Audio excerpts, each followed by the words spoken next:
Hello, in front of me I've got Toyota BZ4X. In this video I'll show you how to play music from smartphone via car system.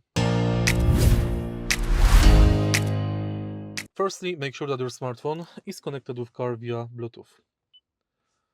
Now, you can play music via CarPlay, Android Auto or via media.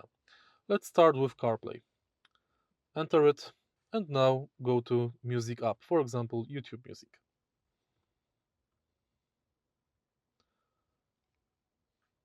Now select your song you would like to play.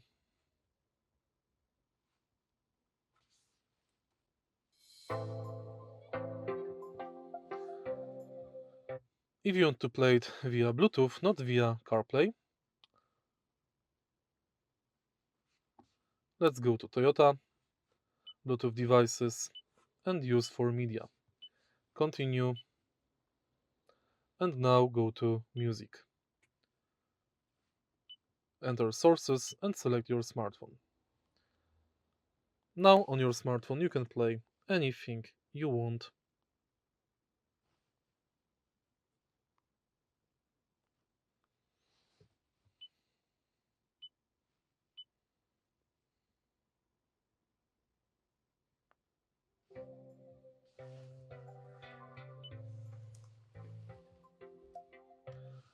If you find this video helpful, please leave like, comment and subscribe.